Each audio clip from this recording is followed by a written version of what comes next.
Good evening friends, कैसे हैं आप सब लोग। एक बार सभी लोग कमेंट करिएगा कि हम लोग ऑडिबल विजिबल क्लियर हैं। तो आज की इस यात्रा को हम लोग स्टार्ट कर लेते हैं। एक बार सभी लोग कमेंट करें। Good evening everyone, good evening everyone, कैसे हैं आप सब लोग। How are you dear. एक बार सब लोग कमेंट करें, I am audible visible clearly.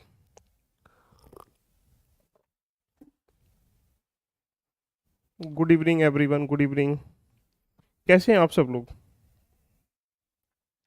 UPSC जिसकी आप तैयारी कर रहे हैं उसके आज अंतिम परिणाम 2022 के घोषित किए गए। बहुत सारे आप देख पा रही होंगे कि सफलताओं का जब आप आनंद लेते हैं तो बड़ा मज़ा आता है। All clear, Audible visible clear हूँ, कोई डाउट तो नहीं किसी के साथ।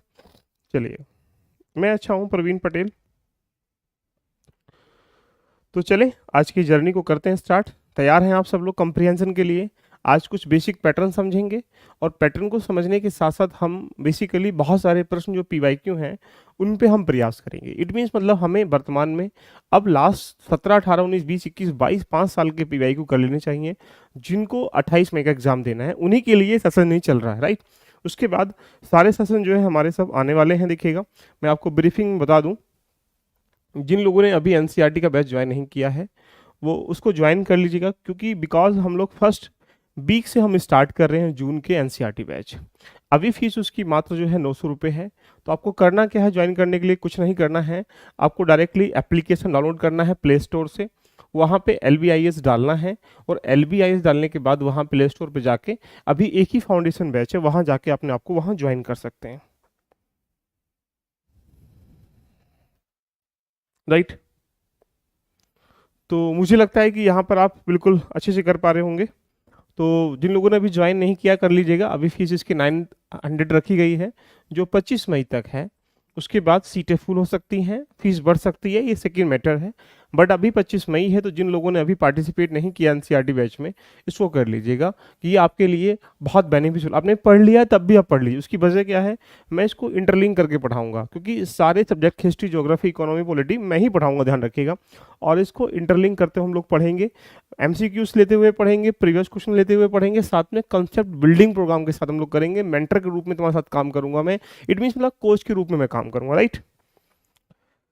चलिए, चले आगे बात करें। तैयार हैं आज की जर्नी के लिए। आई होप, मुझे लगता है सब लोग अच्छे से कर पा रहे होंगे।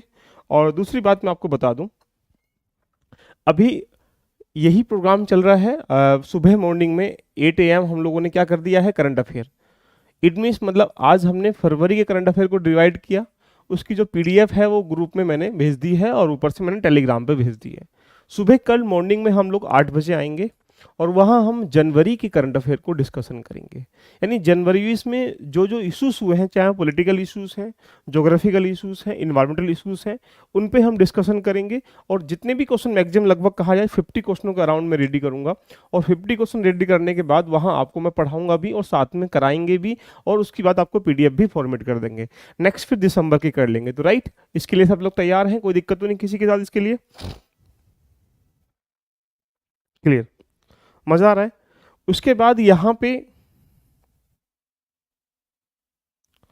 उसके बाद इवनिंग में आज हम लोग क्या करेंगे, कंप्रिहेंशन करेंगे। कल कुछ बेसिक बेसिक जो टॉपिक जैसे नंबर सिस्टम है, रीजनिंग में कुछ ऐसे मॉडर्न टॉपिक हैं, उन पे हम कमांड करेंगे, राइट। तो मुझे लगता है कि इवनिंग में ये CSET का सेशन चल रहा है, मॉर्निंग में GS फर्स्ट पेपर में करंट अफेयर सेशन चल रहा है।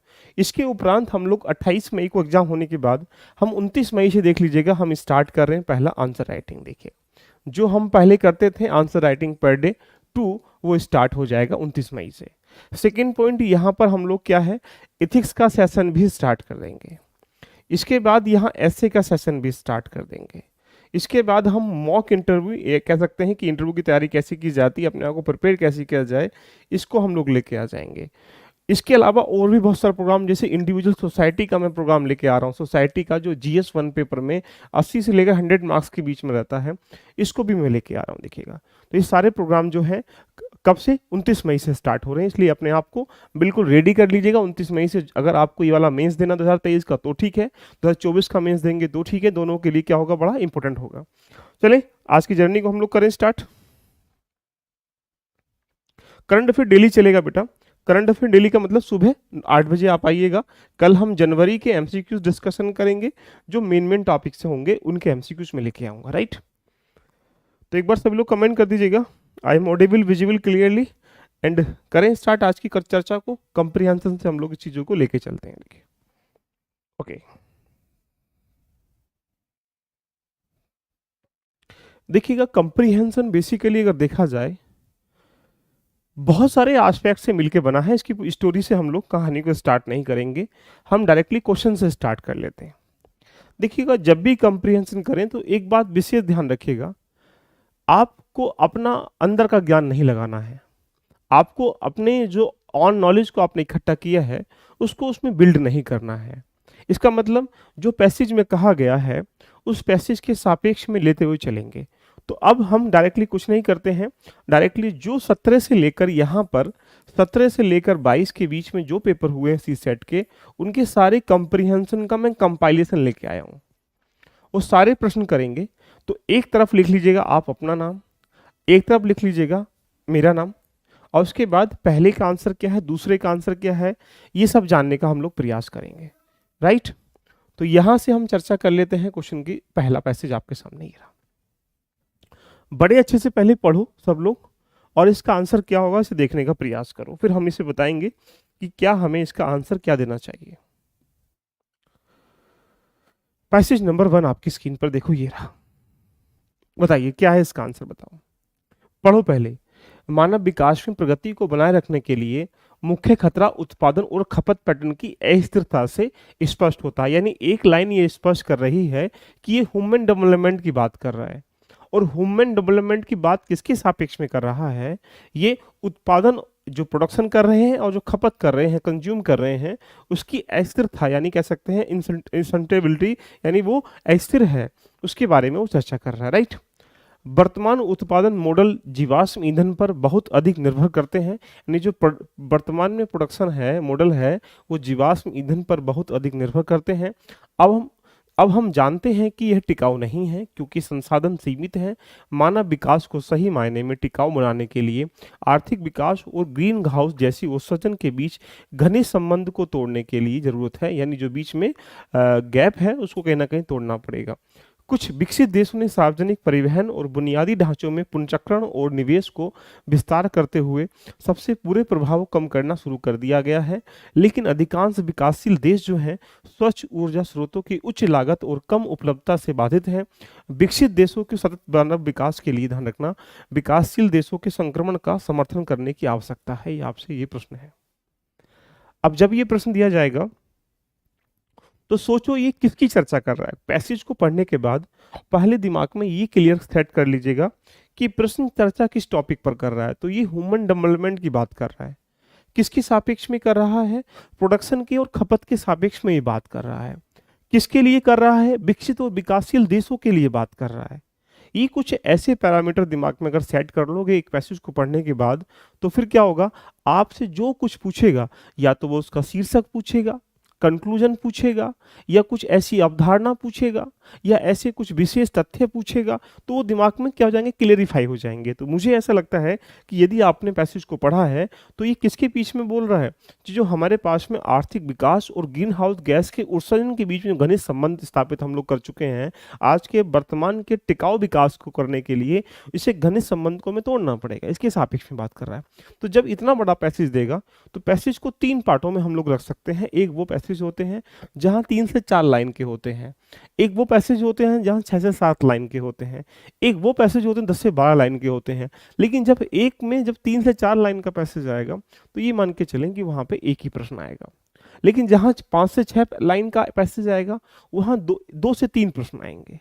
लेकिन जहां 10 से 12 लाइन का पैसेज आएगा तो वहां पे क्या होगा, 4 से 5 क्वेश्चन आएंगे। तो ये दिमाग में, आपके दिमाग में रखना चाहिए। चलें, तैयार हैं। अगर इससे अब कोई प्रश्न पूछेगा, किसके सापेक्ष में बात की जा रही है बताइएगा, ह्यूमन डेवलपमेंट के बारे में बात की जा रही है, उत्पादन और खपत के बीच में जो अंतराल है इसके बारे में बात की जा रही है, जो हमारे मानव विकास में उत्पादन करने वाली घनिष्ठ संबंध है उसके बारे में बात की जा रही है, और विकासशील और विकसित देशों के बारे में बात की जा रही है। जो विकसित कंट्री हैं वो यहाँ ऊर्जा स्रोत को नए नए तरीके से इस्टेब्लिश कर चुके हैं, लेकिन जो विकासशील हैं बेचारे वो अभी लगे हुए हैं पीछे। इसके सापेक्ष में बात की जा रही है। क्लियर है यहाँ तक? यस और नो बताओ फटाफट कमेंट करके। बताओ, बता पाओगे नहीं बता पाओगे? तो आइए हम डायरेक्टली क्वेश्चन पे चलते हैं और हम देखते हैं कि इससे क्या प्रश्न वो पूछ सकता है, इसके बारे में बात कर लेते हैं। देखो क्या क्वेश्चन देखिएगा। Unsustainability is the production pattern in due to which of the following. उत्पादन पैटर्न में अस्थिरता निम्नलिखित में से किसके कारणों से आपसे पूछा गया है, बताओ। अगर तुम नहीं बता पाओगे इसको तो मैं ये कह सकता हूं कि अभी थोड़ा सा आपका अध्ययन का दायरा बढ़ाइएगा। उत्पादन पैटर्न की बात की गई है पैसेज में, बिल्कुल ठीक बात है। अस्थिरता की बात की गई है किन कारणों से, बिल्कुल ठीक बात है। अब आज चर्चा कर लेते हैं। जीवाश्म ईंधन पर भारी निर्भरता, यही तो कहा गया कि घनिष्ठता के संबंध को तोड़ना पड़ेगा, तो इसलिए जीवाश्म ईंधन पर निर्भरता होने का कारण भी क्या है, कहीं ना कहीं अस्थिरता है, बिल्कुल ठीक बात है। अगला, संसाधनों की सीमित उपलब्धता, बिल्कुल ठीक बात है। जो हमारे पास अस्थिरता है पैटर्न को, उत्पादन पैटर्न की, ये क्या है, अस्थिरता, ये भी ठीक बात है। अब एक छोटी सी बात सोचिएगा, अगर यहाँ पर राइट है, दो भी राइट है, तो यहाँ आप ये कह सकते हैं एक और दो राइट हैं, तो सोचिए ये भी ऑप्शन नहीं हो सकता, ये भी ऑप्शन नहीं हो सकता। अब या तो ए ऑप्शन होगा या डी ऑप्शन होगा। ऐसे करके हम इलिमिनेट करना भी सीख जाते हैं, देखिएगा। अब सोचो रिसाइकलिंग का विस्तार, तो रिसाइकलिंग तो अच्छी चीज है। अगर हम प्रोडक्शन को, हम लोग उसने बताया कि कुछ देश जो है रिसाइकलिंग के माध्यम से ऊर्जा पैदा कर रहे हैं, तो थर्ड ऑप्शन क्या है, देखिएगा। बोलेंगे सर रोंग है, तो थर्ड ऑप्शन क्या है, यहाँ पे रोंग है। और थर्ड ऑप्शन अगर रोंग है तो आंसर क्या बनेगा, ए इज राइट आंसर। बताइएगा, सब लोग कमेंट करिएगा भाई। देखो मैं आपको कुछ नया नहीं बता रहा हूँ, जो पैसेज है उसको समझने के बाद उसमें से कुछ अपना डाटा निकाल के अपने माइंड से सोचो कि इसके अलावा वो पूछ क्या रहा है आपसे। आंसर क्या है बेटा इसका, A is right answer, because recycling का विस्तार तो विकसित विकसित देश कर ही रहे हैं भाई।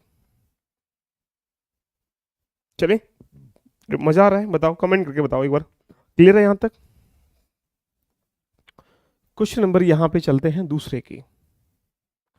दूसरा इसी का क्वेश्चन है और आइए हम चर्चा कर लेते हैं इसका आंसर क्या होगा। देखिएगा क्या है, देखो फटाफट दूसरे का आंसर बताओ क्या। इसी पैसेज का दूसरा क्वेश्चन देखो, मैंने कहा था ना जब 5 से 6 लाइन का ऐसे आएगा। सेशन को लाइक शेयर कर दो एक बार, 100 तक हम लोग पहुंच जाएं। तो मुझे लगता है कि हम लोग जब 6 से 7 लाइन का पैसेज आएगा तो 2 से 3 प्रश्न देगा। जब 4 से 5 लाइन का ऐसे पैसेज आएगा तो एक प्रश्न में निपट जाएगा। अब देखो क्या लिखा है, निम्नलिखित कथनों पर विचार करना है, ठीक है। हम लोग कंसिडर करते हैं फॉलोइंग स्टेटमेंट को। क्या है ऑप्शन, और किसके सापेक्ष में विचार करना है। विकसित देश सतत विकास के लिए विकासशील देशों के संक्रमण का समर्थन कर सकते हैं, इसके सापेक्ष में बात करना। पहला, क्यों क्यों कर सकते हैं, स्वच्छ ऊर्जा स्रोतों को कम लागत पर उपलब्ध कराकर, बिल्कुल सही बात है भाई। समर्थन क्यों करेंगे, आप बोलेंगे सर यहाँ से जो स्वच्छ ऊर्जा स्रोत हैं, चाहे वो सौर ऊर्जा के स्रोत हो चाहे रिसाइकलिंग के स्रोत हो, उनको कम लागत पर उपलब्ध करा के उनकी हेल्प कर सकते हैं, बिल्कुल सही बात है। दूसरा, अगर पहला राइट है तो ये क्या होगा, रोंग होगा, बिल्कुल सही बात है। आगे, उनके सार्वजनिक परिवहन में मामूली ब्याज दरों पर सुधार के लिए ऋण प्रदान करके, भाई सिंपल सी बात है, जब तक आप उसके पास पैसा नहीं होगा तो नई टेक्नोलॉजी का, नए उर्वरक का हम लोग यूज कैसे कर सकते हैं। तो यानी दूसरा भी क्या है, सहायता करके क्या हो सकते हैं, समर्थन कर सकते हैं, ये भी बिल्कुल ठीक बात है। अगर 2 राइट है तो आप ये कह सकते हैं कि ये वाला ऑप्शन भी नहीं होगा। बात देखो, ऐसी करके लिमिट करना सीखो, उन्हें अपने उत्पादन और खपत पैटर्न को बदलने के लिए प्रोत्साहित कर कर। भाई जो तुम लंबे समय से प्रोडक्शन कर चुके हो पैटर्न पर, और उसको उसके माध्यम से जो हमारी समस्याएं हैं, जीवाश्म ईंधन लगातार बढ़ रहा है, तो हम उसको क्या करेंगे, पैटर्न को चेंज कराएंगे। तो ये भी क्या है, राइट ऑप्शन है। तो यानी तीनों ही क्या है, इसके राइट ऑप्शन है, यानी डी इज राइट आंसर। बोलिए, तो जब पैसेज आपके दिमाग में 4 से 5 लाइन का आएगा तो उसको बड़ी सहजता के साथ उसे टिक करना है। बताइए कैसा लगा, बताओ ये पैसेज। एक पैसेज से 2 क्वेश्चन में लेके आया, और ये प्रश्न जो है यूपीएससी की धर्मशाला से आया हुआ है। एक भी प्रश्न अपने घर से मैं लेके नहीं आया हूं। क्लियर? कितने लोगों को मजा आया, एक बार कमेंट कर दीजिएगा। बताइए कैसा लग रहा है, इंटरेस्ट आ रहा नहीं आ रहा है। चले पैसेज नंबर 2 पे चले फटाफट जल्दी से। पैसेज नंबर 2 चलते हैं। चलिएगा, पैसेज नंबर 2 की बारी है। पैसेज नंबर 2, और इसको बड़े आराम से पढ़ते हैं, फिर हम लोग आगे चलेंगे। क्या लिखा है देखो, जब तक निकट भविष्य में देश के पर्यावरण को नष्ट करने के लिए जिम्मेदार ताकतों पर, यानी ताकत में कह सकते हैं जो डिस्ट्रॉइंग प्रॉपर्टी हैं, प्रवृत्तियों की जांच नहीं की जाती और बड़े पैमाने पर वनों की कटाई नहीं की जाती, तब तक जलवायु परिस्थिति की कठोरता और हवा और पानी से मिट्टी का क्षरण इतना बढ़ जाएगा जिस हद तक कृषि जो हमारे लोगों को मुख्य आधार है धीरे धीरे असंभव हो जाएगी। देखिएगा, थोड़ा समझो लॉजिकल पैटर्न पे। किसकी चर्चा कर रहा है? पर्यावरण की चर्चा कर रहा है। किसके सापेक्ष में कर रहा है? जांच पड़ताल के सापेक्ष में कर रहा है। किसके लिए कर रहा है? मिट्टी के, मृदा के लिए, सोइल के लिए कर रहा है। आगे बढ़ते हैं और बोल रहा है कि ऐसा नहीं किया जाएगा तो फिर क्या हो जाएगा? काफी हद तक क्या हो जाएगा? मिट्टी का क्षरण हो जाएगा। जिस हद तक कृषि जो हमारे लोगों का मुख्य आधार है धीरे धीरे असंभव, यानी जो लगातार हमारे जो एक मुख्य आधार है वो क्या हो जाएगा? असंभव हो जाएगा खेती करना अगर ऐसा नहीं किया हमने। दुनिया के रेगिस्तान देश, राजस्थान में हमारे अपने रेगिस्तान इलाके बड़े पैमानों पर वनों की कटाई के परिणामों की एक गंभीर याद दिलाते हैं। देखिए एग्जाम्पल दे रहा है किसका? रेगिस्तानी देशों के साथ साथ राजस्थान की चर्चा इसने कर दी। आगे, सतलज गंगा के मैदान और दक्कन के पठार सहित देश के अन्य हिस्सों में अब रेगिस्तान जैसे परिदृश्य दिखाई दे रहे हैं। इसने ये भी डिफाइन कर दिया कि यहाँ पर किसकी बात कर रहा है? सतलज के आसपास के एरिए की और दक्कन के पठार की बात कर रहा है। आगे बढ़ते हैं। जहां कुछ दशक पहले ही बारहमासी नदियां और झरनों के साथ हरे भरे जंगल हुआ करते थे, वहां केवल भूई धरती है। वनस्पति रहित बरसात मौसम को छोड़कर नदियां क्या हो चुकी हैं? झरनों के पानी के बिना अब वो खेती हो रही है या वहां पे मिट्टी है। सोचिएगा, ऐसा जब प्रश्न देगा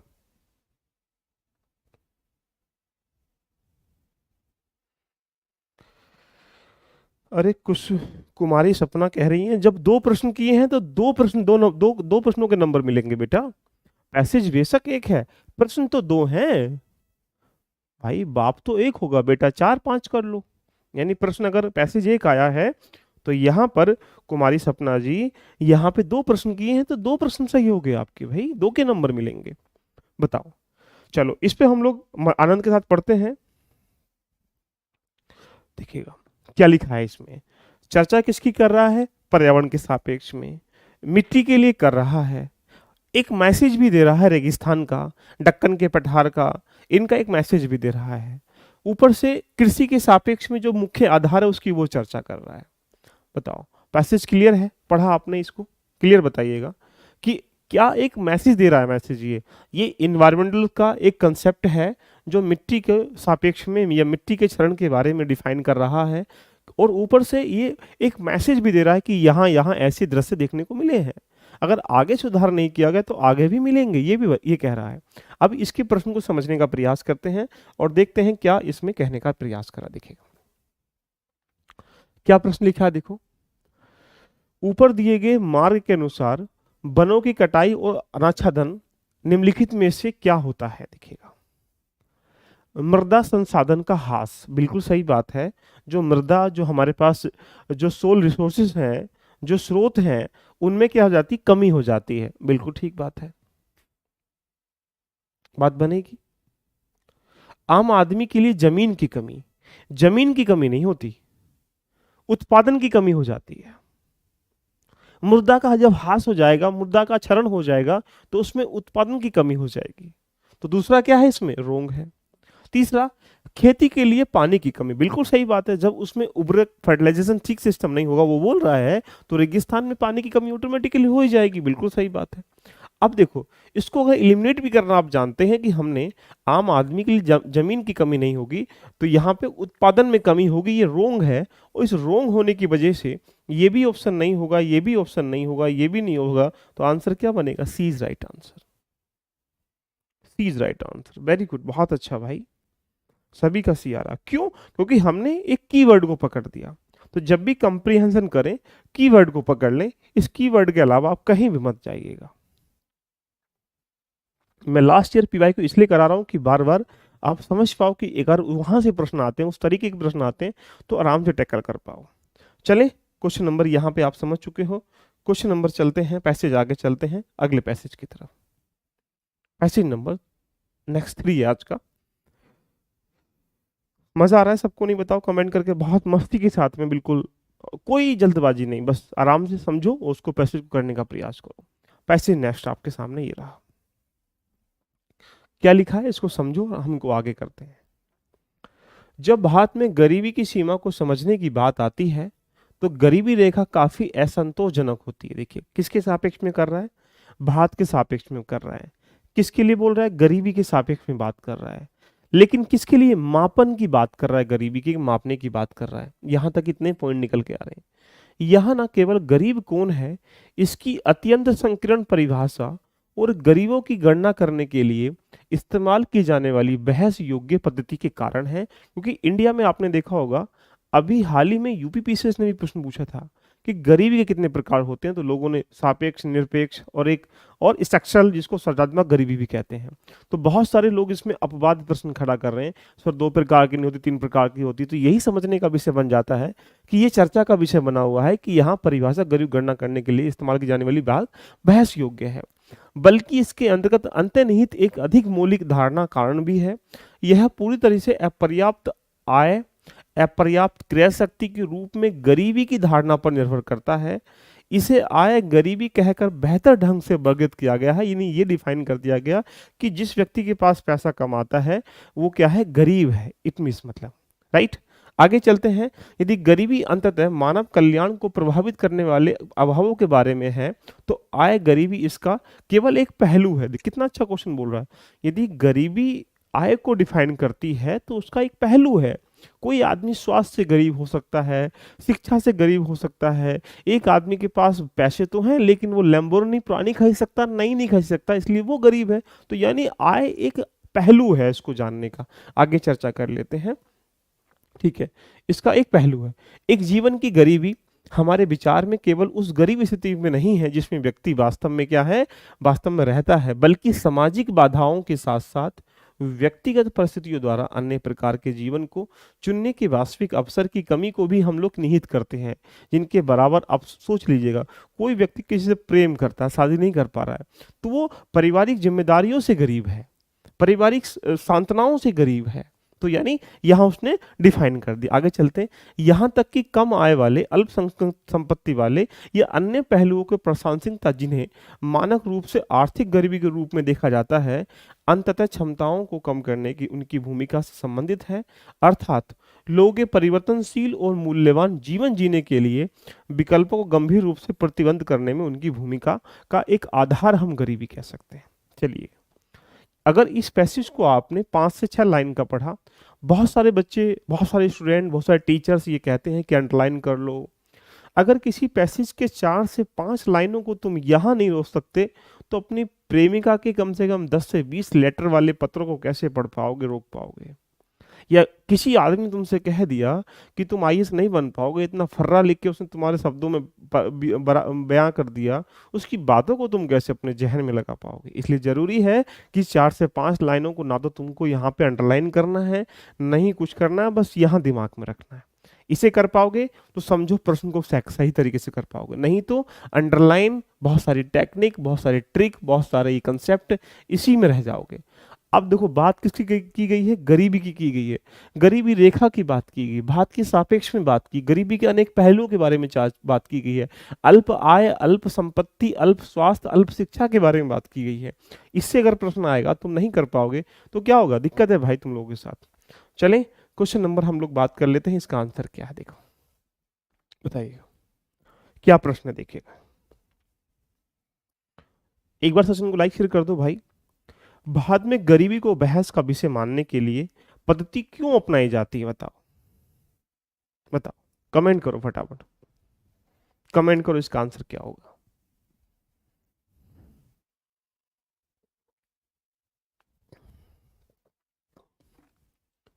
बताइए भाई, इसका आंसर क्या होगा।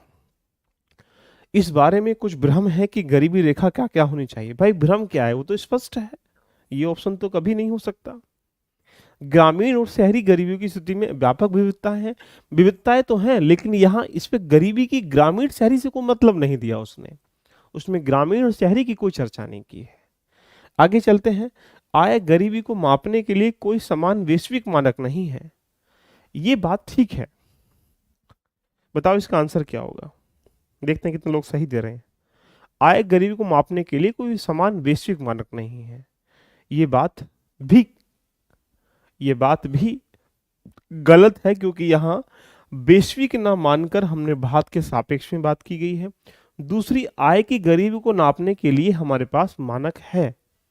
वैश्विक स्तर पर कितना कमाते हो, कितना बचाते हो, कितना उड़ाते हो, यही बचा हुआ, यही एक प्रकार से गरीबी का मानक है। तो यानी इसका ये ऑप्शन भी नहीं है। आगे, यह अल्प आय या क्रय शक्ति के बीच में गरीबी के प्रस्ताव पर आधारित है। बिल्कुल सही बात है कि कितनी अल्प आय, अल्प आय का मतलब उसने संपर्क बता दिया गया है कि यहाँ किसकी बात कर रहा है, देखिएगा यहाँ पे डिफाइन कर दिया गया, आय, अल्प संपत्ति और अन्य पहलुओं की प्रसंग जिन्हें मानक रूप से आर्थिक गरीबी के रूप में देखा जाता है। इस लाइन को तुम पकड़ लोगे तो यहां से क्या हो जाएगा, अल्प आय या क्रय शक्ति क्षमता के रूप में डिफाइन किया गया है। तो यानी इसका आंसर क्या है, डी इज राइट आंसर। देखा हमने कैसे इसको मस्ती के साथ किया। क्लियर। तो ऐसे प्रश्नों को बड़े आराम से टैकल करना, जब उसको कर पाओगे तो फिर मजा आ जाएगा। चलो एक प्रश्न और इसमें दिया गया इसी पैसेज से, बताइए इसका आंसर क्या होगा, बताइए इसका आंसर क्या होगा। क्वेश्चन नंबर 4, इसी पैसेज का क्वेश्चन नंबर 2।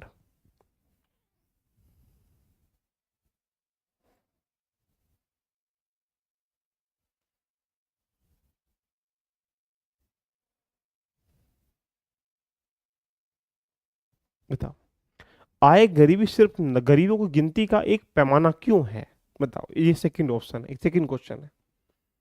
बताइए क्या होगा इसका आंसर। यह केवल एक प्रकार के अभाव की बात करता है, अन्य सभी की उपेक्षा करता है। बिल्कुल सही बात है भाई। पैमाना क्यों है, हमने माप लिया कि जिसके पास जो चीज कम है वो गरीब है। ये ऑप्शन सही हो सकता है, वन टाइम के लिए इसको रख देते हैं साइड में उठा के। आगे, मानव जीवन में अन्य अभावों का क्रय शक्ति की कमी से कोई लेना देना नहीं। भाई क्रय शक्ति से लेना देना तो है ही, ये ऑप्शन तो वैसे ही गलत है भाई। आय गरीबी एक स्थायी स्थिति नहीं है, यह समय समय बदलती रहती है। कैसी बात कर रहे हो भाई, गरीबी एक स्थायी स्थिति है। आय गरीबी केवल एक समय में मानवीय विकल्पों को प्रतिबद्ध करती है। भैया मानवीय विकल्पों को ना करके सामाजिक और आर्थिक और सारे विकल्पों को प्रतिबद्ध करती है। ये ऑप्शन भी सही नहीं है, तो इसके सापेक्ष में आंसर क्या बनेगा, ए इज राइट आंसर। भाई सी क्यों बोल रहे हो भाई, क्यों भाई माधुरी जी, नेहा सरावत जी, सी क्यों बोल रहे हो, ए में क्या दिक्कत थी। ए को तो हमने, सी को आपने कैसे कैसे कह दिया कि समय समय पर ये बदलती रहती है। तो बदलती का मतलब यहां से ये रहा, कभी आय एक ऐसी स्थिति है जो स्थायी है, पैसा है तो गरीबी नहीं है, पैसा है तो मकान है, गाड़ी है, बंगला है, घोड़ा है। तो पैसा आय गरीबी की बात कर रहा है जो स्थायी स्थिति नहीं है, सोचिएगा। चलें आगे, क्वेश्चन नंबर 4। इसी का एक क्वेश्चन और देखिएगा, 5वां देखिएगा। बताओ इसका आंसर क्या होगा। सब लोग चेक कर लें अपने अपने कितने कितने प्रश्न की। इसी का 5वां क्वेश्चन पैसेज का, पैसेज वही है, क्वेश्चन नंबर देखो ये नेक्स्ट। जब इतना बड़ा पैसेज आएगा तो कम से कम भाई 2-3 प्रश्न तो लेके आना आएगा ही आएगा भाई। मजा आ रहा है सबको नहीं आ रहा, देखिए बहुत आराम से पढ़ा रहा हूँ मैं, कोशिश कर रहा हूँ कि आपको बस थोड़ा सा सहारा देता रहूँ, पुशअप करता रहूँ एग्जाम तक।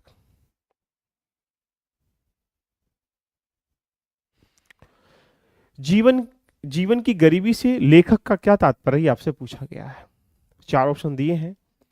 जीवन की गरीबी में मानव जीवन में सभी अभाव जो न केवल आय की बल्कि वास्तविक अवसरों की कमी से उत्पन्न होते हैं, वो क्या है, जीवन की गरीबी से तात्पर्य है। ये बात बिल्कुल सही है।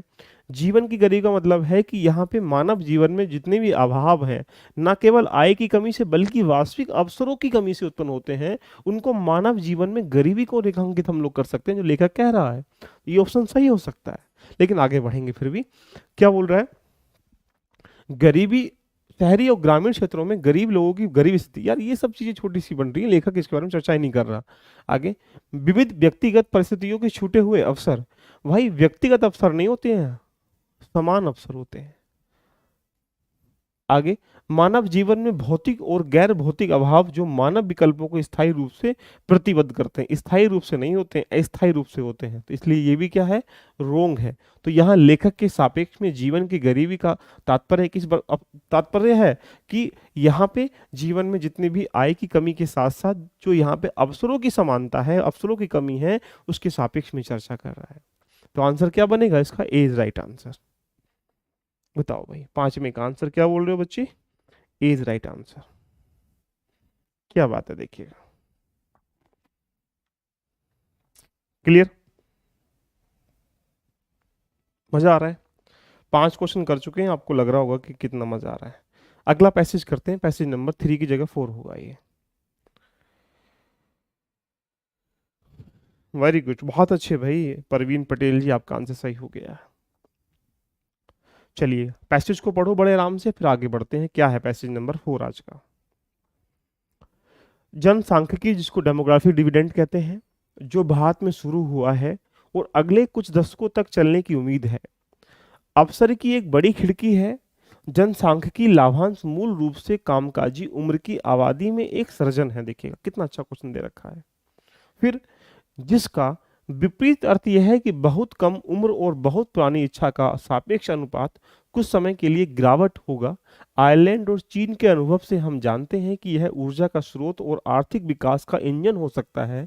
जनसांख्यिकी लाभांश किसी देश की बचत दर को बढ़ाता है, क्योंकि किसी भी राष्ट्र में यह कामकाजी उम्र की आबादी है जो मुख्य बचत करता है, और चूंकि बचत दर विकास का एक महत्वपूर्ण चालक है, इससे हमारी विकास दर के ऊपर उठने में मदद मिलनी चाहिए। हालांकि जनसांख्यिकी लाभांश का लाभ कामकाजी उम्र की आबादी की गुणवत्ता पर निर्भर करता है, और इसका तात्पर्य है कि शिक्षा के महत्व और कौशल के अधिग्रहण और मानव के पूंजी को वापस लाना है। देख कितना अच्छा क्वेश्चन बात कर रहा है। ये डेमोग्राफिक डिविडेंड की बात कर रहा है।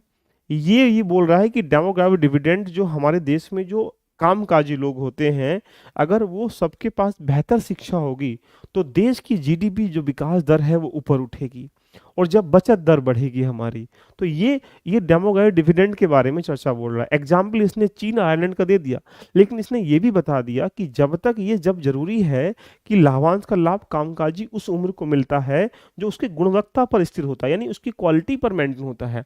इंडिया में देखिएगा इस समय वर्तमान में कहा जाए तो लगभग 70% के आसपास जो है यूथ है।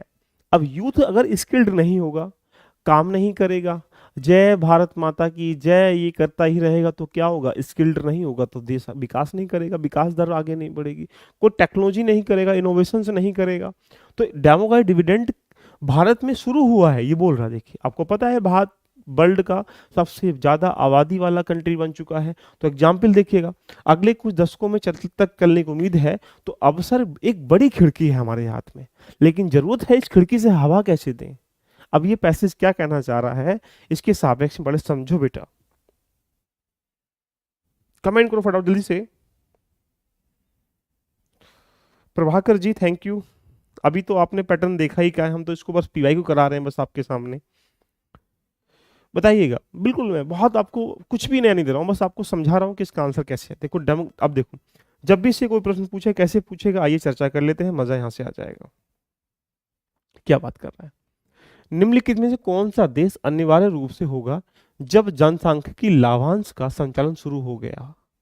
तो पहला पॉइंट ये पूछ रहा है, अनपढ़ लोगों की संख्या घटेगी। यार एक छोटी सी बात सोचो, बच्चे पैदा कर रहे हो, इमेजिन करो अगर आप बच्चे पैदा कर रहे हो, वो पढ़ेंगे नहीं पढ़ेंगे इस बात की कोई गारंटी है? तो जनसांख्यिकी लाभांश की होने से अनपढ़ों की कौन कौन सी चर्चा करोगे भाई, घटेगी बढ़ेगी? यानी तुम यहाँ पे बहुत सारे बच्चे पैदा कर दो, जरूरी है क्या वो पढ़ेंगे? अनपढ़ भी रह सकते हैं। तो ये कैसे तय होगी कि जनसंख्या घटेगी बढ़ेगी? बस बच्चे बढ़ेंगे ना कि जनसंख्या अनपढ़ों की घटेगी बढ़ेगी। ये पहला रोंग है। और दोस्तों पहला रोंग होते ही तुम्हारे दिमाग में एक एलिमिनेट मेथड आ रहा होगा कि ये भी आंसर नहीं होगा, ये भी नहीं होगा, ये भी नहीं होगा, आंसर क्या होगा? B is right answer. बताओ कैसे लगा? खल्लास कैसे लगा बताओ? कर दी नहीं खल्लास? तो ऐसे ऐसे अपने जिस तरीके से एक कोई चोर चोरी करता है तो अपनी सारी आंखें खोल लेता है, इंद्रियां खोल लेता है, इसका मतलब वो एक्टिव रहता है। तुमने देखा भी होगा जब भी तुम कुछ भी चीज, मतलब एक एग्जाम्पल भी समझो, अगर कुछ ऐसा करते हो तो आपके दिमाग से इंद्रियों से आवाज आती है। ऐसे ही हमें प्रश्न को करते समय सारी इंद्रियों को खोल के रखना है, पता नहीं किधर से हमारे राम आ जाएं, किधर से लक्ष्मण आ जाएं। यानी क्यों? क्योंकि प्रश्न को देखना है बस। ये डेमोग्राफिक डिविडेंड की बात कर रहा है। इसके होने से अनपढ़ों की कहाँ से चर्चा की गई भैया? और अनपढ़ों की चर्चा नहीं की गई तो ये पहला रोंग है। और पहला आपसे क्या पूछा गया? करेक्ट पूछा गया। और पहला कहाँ कहाँ है भैया? कहते हैं ना कि खराब आदमी की संगत से व्यक्ति भी खराब बन जाता है। इसीलिए अगर पहला रोंग हो गया तो ये 2 और ये 3 और वैसे ही सही नहीं होंगे। लेकिन फिर भी हमने देखा कि यार ए के साथ जो जो चीजें यहाँ ऑप्शन में दी गई हैं वो रोंग है, सही को टिक करके भाग जाएंगे। चले, तो ऐसे करके हमें चीजों को एलिमिनेट करना है। एलिमिनेट का मतलब मिलान करना है, जिसे संयोग कहते हैं हमारे शास्त्रों में। कहते हैं ना, प्रेम वही होता है जहाँ संयोग होता है, शादी वही होती है जहाँ संयोग होता है। ऐसा नहीं है, तुम्हें एलिमिनेट करना पड़ेगा, संयोग बनाना पड़ेगा भाई। खल्लास, क्या बात है सर। चलें आगे, मजा आ रहा नहीं आ रहा बताओ? बताओ, एक क्वेश्चन और दे दीजिएगा, इसका आंसर क्या है बताओ। इसी इसी पैसेज का क्वेश्चन नंबर नेक्स्ट है ये। क्वेश्चन नंबर यही इसी का 7वां क्वेश्चन देखिएगा। परिच्छेद के संदर्भ में निम्न कथनों पर निष्कर्ष निकाला जा सकता है। क्या कंक्लूजन आप लोग यहाँ इंटरफेरेंस कर सकते हैं, आपसे पूछा गया है, बताइएगा। किसी देश की अपनी आर्थिक विकास दर में तेजी से वृद्धि करने के लिए जनसांख्यिकी लाभांश एक आवश्यक शर्त है। आय हाय, कैसी बात कर रहे हो सर। तुम्हारे घर में 20 बच्चे हों और 20 के 20 साले अनपढ़ हों, कोई ना कमाता हो ना कोई कुछ करता हो, सुबह निकलते हो बैट बॉल खेल के शाम को आते हो मम्मी खाना, शाम को मम्मी बिस्तर दूध, तो क्या वो घर विकास दर आगे बढ़ा पाएगा? तो ये कौन सी शर्त है कि भैया विकास दर के लिए जनसांख्यिकीय लाभांश कंपलसरी है? ये रोंग है, ये राइट है? बताओ, बोलेंगे सर रोंग है। चले, ये क्या बोल रहा है? किसी देश की तीव्र आर्थिक विकास के लिए उच्च शिक्षा को बढ़ावा देना एक अनिवार्य शर्त है। यार ये तीव्र विकास करने के लिए यहाँ पे उच्च शिक्षा कंपलसरी नहीं है। अब तुम इंडिया में देखेंगे, हर आदमी ने एलएलबी कर रखा है लेकिन वकालत नहीं जानता, इंजीनियरिंग कर रखा है, वो नहीं जानता, साइंटिफिक कंडीशन नहीं जानता। इसका मतलब क्या है? उसने पैसेज में बता दिया कि गुणवत्ता के ऊपर डिपेंड है। अगर इस पैसेज को तुम देखोगे तो वहां उसने शो कर दिया था किसके ऊपर डिपेंड है, गुणवत्ता पर, आबादी की क्वालिटी पर डिपेंड करती है, ना कि उच्च शिक्षा पर डिपेंड करती है। तो इसके सापेक्ष में अगर आप जाएंगे तो मेरे बच्चों ये भी क्या हो जाएगा, रोंग हो जाएगा। तो आंसर क्या है? नाइदर वन और nor two. D is right answer. बताओ बताओ, कैसी लगी क्लास? बताओ, मजा आ रहा नहीं आ रहा मेरी क्लास में? मुझे देख के आप बोर तो नहीं हो रहे, या प्रश्नों को देखकर बोर तो नहीं हो रहे? जब तुम्हें लगे किसी को देखकर बोर हो जाओ, शब्दों को देखकर बोर हो जाओ, व्यक्ति को देखकर बोर हो जाओ, तो दो ही कमियां होंगी, या तो तुम्हारी नजरें खराब होंगी या जो तुम देख रहे हो वो खराब होगा।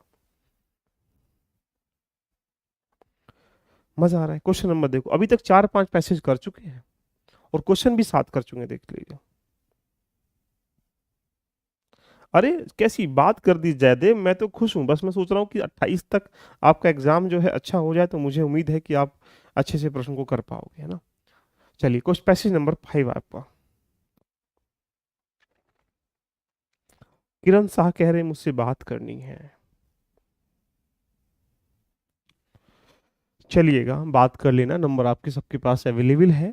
कोई किसी को शंका होती है किसी बिंदु पर, डायरेक्टली आप, मैं आपका एक एज अ मेंटोर की तरह, मार्गदर्शन की तरह, आप पहले कॉल करने से पहले मुझे व्हाट्सअप कर दीजिएगा, सर मुझे बात करनी है, मैं टाइमिंग दे दूंगा, उसमें कॉल कर सकते हैं आप। तो ये मेरा पर्सनल नंबर है और इसी नंबर से आप सब लोग मुझे लगता है जुड़े हुए हैं, राइट। आइएगा, पैसेज को पढ़ते हैं और प्रश्न को करने का प्रयास करते हैं। क्या लिखा है? एक आर्थिक संगठन में मानव जाति को मशीनों की उत्पादकता से लाभान्वित करने की अनुमति देने से अवकाश का बहुत अच्छा जीवन होना चाहिए, और बुद्धिमान गतिविधियां और रुचियां वाले लोगों को छोड़कर बहुत अधिक अवकाश जो थकाऊ लोग होने के लिए उपयुक्त है। यदि आराम से रहने वाली आबादी को खुश रहना है तो एक शिक्षित आबादी होनी चाहिए, और उसे आनंद के साथ साथ तकनीकी ज्ञान की प्रत्यक्ष उपयोगिता के लिए शिक्षित किया जाना चाहिए। देखिएगा, इसका मतलब ये रहा, जैसे मैं ही हूं, देखिएगा, मुझे लगता है कि मैं कंफर्ट जोन में पढ़ा पाऊं, तो सबने क्या किया, ऑनलाइन का सहारा लेना स्टार्ट कर दिया। अब कंफर्ट जोन का ये रहा कि सुबह शाम जो एक बार कपड़े पहन लिए, उसी में हम तुम्हारे सामने टेक्नोलॉजी के माध्यम से आ रहे हैं। तो आबादी, अब ये काम सब लोग तो नहीं कर रहे, वही कर रहे हैं जो शिक्षित हैं। तो ही उसने डिफाइन कर दिया कि जो शिक्षित आबादी है उसे आनंद लेने के लिए तकनीकी ज्ञान का सहारा लेना बहुत जरूरी है। अब तकनीकी ज्ञान नहीं होगा तो क्या होगा, वो वहां पे शिक्षित जो आबादी है घर में खाली बैठी रहेगी और फिर वो विकास दर कैसे बढ़ेगी। क्लियर। तो अब इससे क्या प्रश्न पूछ रहा है, ये टेक्नोलॉजी के साथ मशीनों के प्रयोग के साथ साथ शिक्षित के साथ साथ यहाँ से आबादी को कैसे डील करना है तकनीकी ज्ञान को, उसके बारे में प्रश्न पूछ रहा है। चले बताओ, कमेंट करें फटाफट, जल्दी से फटाफट चले बताएं इसका प्रश्न कैसे आ रखा है, क्या प्रश्न पूछ रहा है, उसके बारे में हम लोग चर्चा कर लेते। आइएगा, ये रहा आपके सामने ऑप्शन क्वेश्चन। क्या लिखा है देखो, निम्नलिखित में से कौन सा कथन मार्ग के अंतर्निहित स्वर को सर्वोत्तम रूप से दर्शाता है। केवल एक शिक्षित जनसंख्या ही आर्थिक प्रगति के लाभों का सर्वोत्तम उपयोग कर सकती है। देखिए कितना अच्छा क्वेश्चन दिया है भाई, तुम पढ़े लिखे कितने हो इससे मैटर नहीं करता।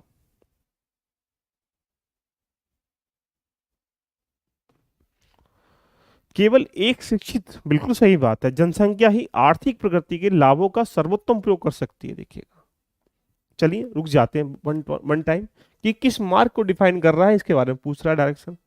ये ऑप्शन सही हो सकता है लेकिन अभी हम इसको स्पष्ट नहीं मान सकते। सभी आर्थिक विकास का उद्देश्य अवकाश के निर्माण के लिए होना चाहिए, ये तो बात गलत है भैया।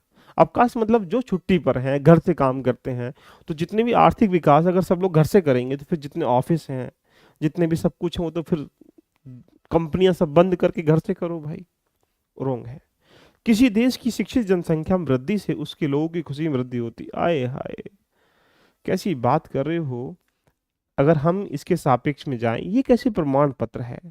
जिस घर में सब पढ़े लिखे होंगे और उनके पास काम नहीं होगा तो क्या उनके घर में खुशियां होंगी, बोलेंगे सर नहीं। खुशियां, खुशी का मतलब जो प्रसन्न है उसके कई सारे मापदंड हो सकते हैं, कुछ बहुत सारे उसकी क्रियाएं हो सकती हैं, ये भी ऑप्शन सही नहीं है। मशीनों के उपयोग को प्रोत्साहित किया जाना चाहिए ताकि एक बड़ी खाली आबादी निर्माण किया जा सके। देखिएगा, यानी जो खाली आबादी है उसे और खाली किया जाए, तुम घर से काम कर लो। तो यानी इसका मतलब मशीनों का उपयोग करना तो ठीक है, प्रोत्साहित करना, लेकिन एक बड़ी आबादी को प्रोत्साहित करना ये ठीक नहीं है, तो ये भी रॉन्ग है। तो आंसर क्या बनेगा इसका, A is the best option according to passage. Very good, सब लोग आंसर क्या दे रहे हैं, ए बोल रहे हैं, बहुत अच्छा विनोद। हीनू जी ए बोल रही हैं, बाकी सब लोग ए बोल रहे हैं, किन्नी शर्मा जी भी, नेहा, ज्योति कश्यप भी, अंशुल भाटी जी, भारती सोरी। क्लियर, यहाँ तक मजा आ रहा है सबको। अभी तक देखो हमने 8 क्वेश्चन कर चुके हैं, आपको ये फील ही नहीं हो रहा होगा कि 8 प्रश्न पढ़े हमने कितने किए। आइएगा, हम कहानी को यहाँ से अगले पैसेज की तरफ लेके चलते हैं। कुछ पैसेज नंबर 6, ये 5 की जगह पैसेज नंबर 6 है आपका।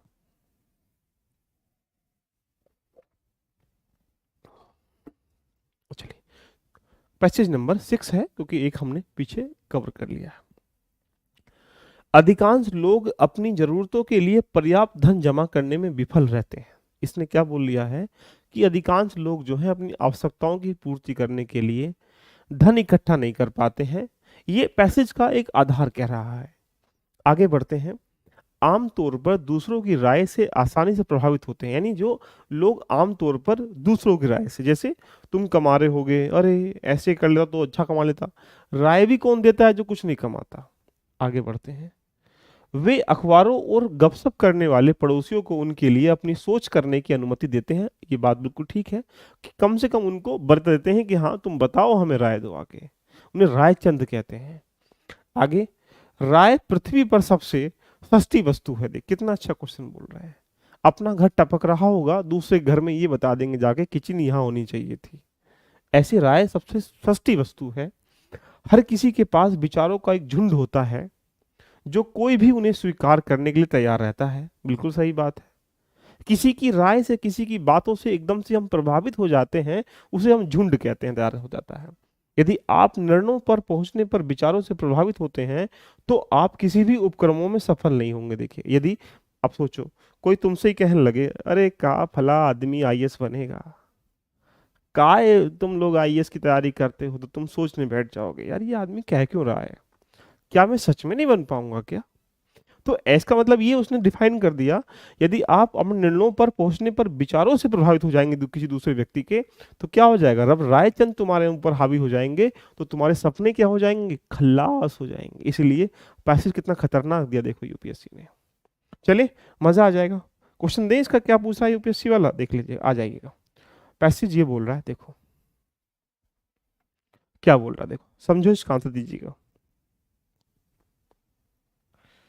बताओ क्या है इसका आंसर।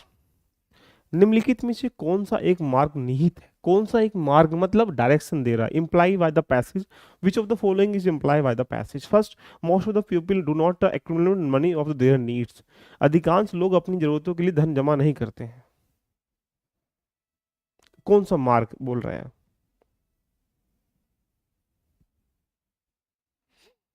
अधिकांश लोग जरूरतों के लिए धन इकट्ठा नहीं करते हैं।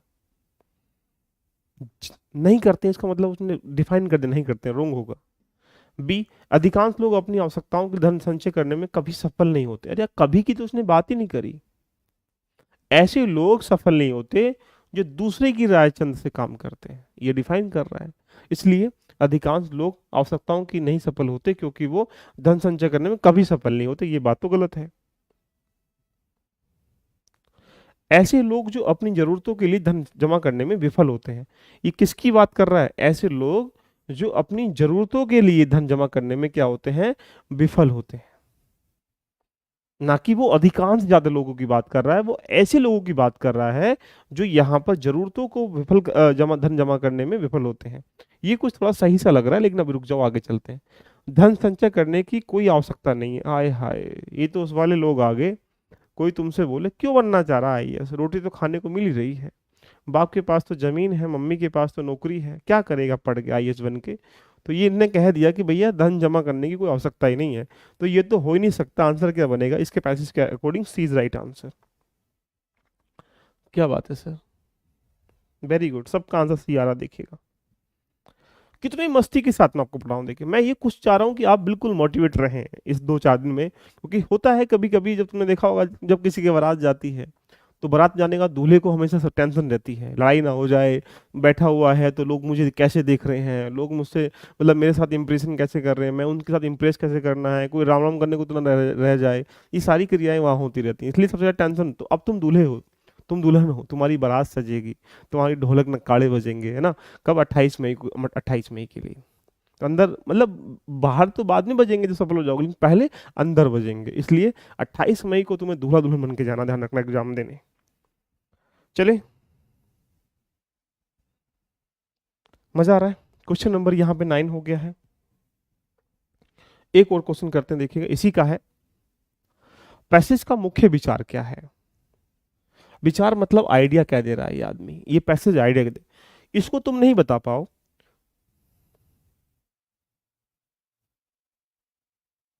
तो भाई तुम लोग थोड़ा सोचो अपने बारे में कि काहे हम इस पृथ्वी पे जन्म लिए थे। हाँ बेटा, अंजलि बोल रही है, अंजलि सैनी से गर्ल्स की बारात, आपको नहीं पता। उत्तराखंड में आप जाएंगे, उत्तराखंड एरिया में तो देखा होगा, जो उत्तराखंड के निवासी हैं, यूपी में जाओगे, बिहार में, तो वहां पे लड़की वाला लड़के को देखने जाता है। उत्तराखंड के अधिकांश एरिया में होता क्या है कि वहां लड़का वाला लड़की को देखने जाता है। इसका मतलब लड़की वाले नहीं ढूंढते लड़के को, लड़के वाले ढूंढते लड़की को, उल्टा करते हैं। और ये आजकल तो उल्टा सिस्टम चल रहा है, लड़की वाले को बुला लेते हैं अपने आसपास, लड़की लड़के वाले यहीं आ जाओ, यहीं पे सब कुछ कर लेंगे एक साथ ही। तो बताओ इसका आंसर क्या है, 10 का आंसर बताओ क्या है। अगर इस विचार को तुम नहीं बता पाए तो अपने आप के एक थप्पड़ लगाना कर रहा करके, और कहना हम पैदा क्यों हुए थे इस पृथ्वी पे, जहाँ परीक्षा आईएएस की देनी पड़े। हम जापान में पैदा क्यों नहीं हुए, अमेरिका में पैदा क्यों नहीं हुए, चाइना में पैदा क्यों नहीं हुए, तुम इंडिया में पैदा क्यों गए आईएएस एग्जाम देने के लिए भाई। लोगों को दूसरे की राय से प्रभावित नहीं होना चाहिए, ये विचार उसका सही है, उसने बोल रखा है। इस बात को भी थोड़ा मार्क कर लेते हैं, आगे चलते हैं। लोगों को जितना हो सके उतना पैसा जमा करना चाहिए। आय हाय, इसका मतलब भंडार दबा के करप्शन करो, दबा के एंजॉय करो, ये विचार दे रहा है वो, नहीं ना।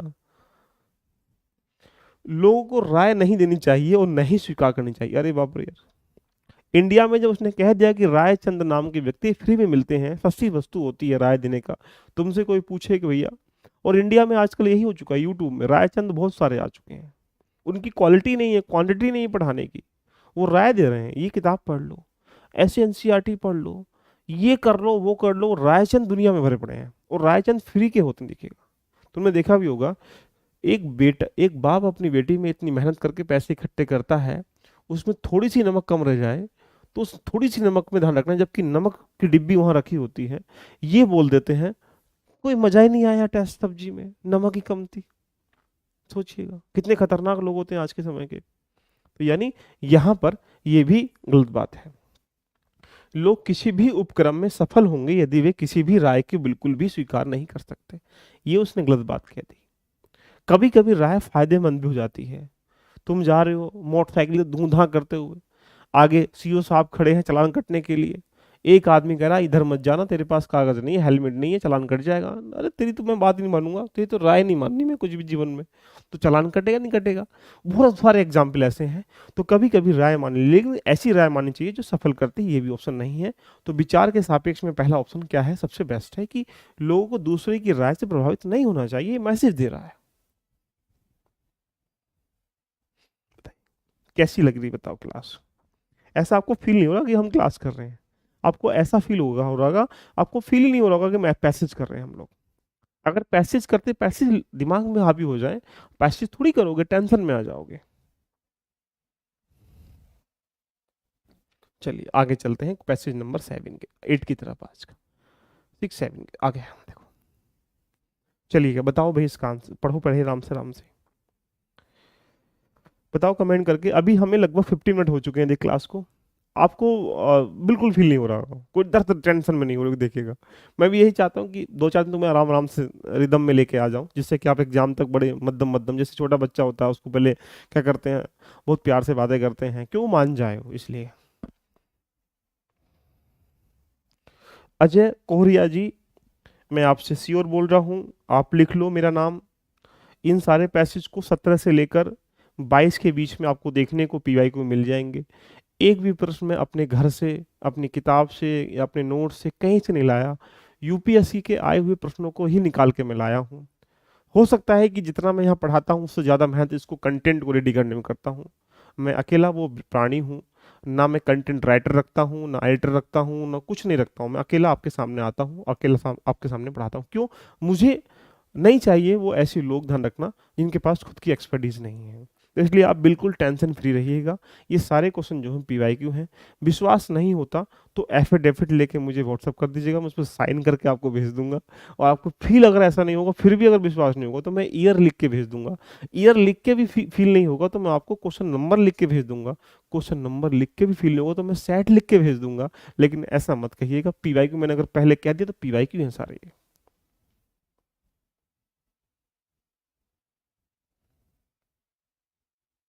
चलिए बेटा,